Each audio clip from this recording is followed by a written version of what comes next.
Hello, അപ്പോൾ ഇന്ന് നമ്മൾ ഉണ്ടാക്കാൻ പോകുന്നൊരു പൊട്ടാറ്റോ ഫ്രൈൻ്റെ റെസിപ്പി ആയിട്ടാണ്. അപ്പോൾ അതിനായിട്ടൊരു കടായി അടുപ്പത്ത് വെച്ചിട്ടുണ്ട്. അതിലേക്ക് 2 ടേബിൾ സ്പൂണോളം വെളിച്ചെണ്ണ ഒഴിച്ച് കൊടുക്കുക.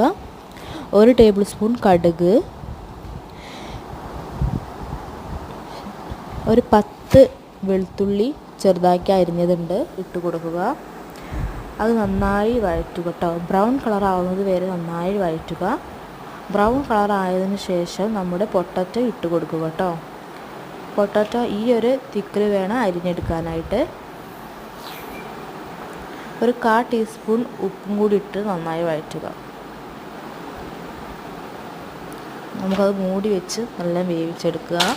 അതിലേക്ക് മസാലപ്പൊടി ഇട്ട് കൊടുക്കുക കേട്ടോ. 1/4 ടീസ്പൂൺ മഞ്ഞൾപ്പൊടി, 2 ടേബിൾ സ്പൂൺ മുളക് പൊടി, പിന്നെ അതിലേക്ക് കുറച്ച് കായപ്പൊടി, പിന്നെ നല്ല ജീരകം വലിയ കൂടി ഇട്ട് കൊടുത്തിട്ടുണ്ട്. നന്നായി വഴറ്റുക. ഒരു തുള്ളി വെള്ളം പോലും ഒഴിക്കാണ്ട് കേട്ടോ നമ്മളിത് കുക്ക് ചെയ്തെടുക്കുന്നത്.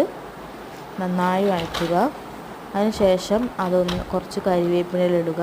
നമ്മുടെ ഡിഷ് റെഡി ആയിട്ടുണ്ട്. നന്നായി എടുക്കുക കേട്ടോ. അപ്പോൾ നമുക്കിത് സർവിങ് ബൗളിലേക്ക് മാറ്റാം. നല്ലതായി ഒന്ന് ട്രൈ ചെയ്ത് നോക്കണം. അപ്പോൾ ഇന്നത്തെ വീഡിയോ ഇതേ ഉള്ളൂ. അപ്പോൾ നാളെ ഒരു നല്ല വീഡിയോ ആയിട്ട് വരാം.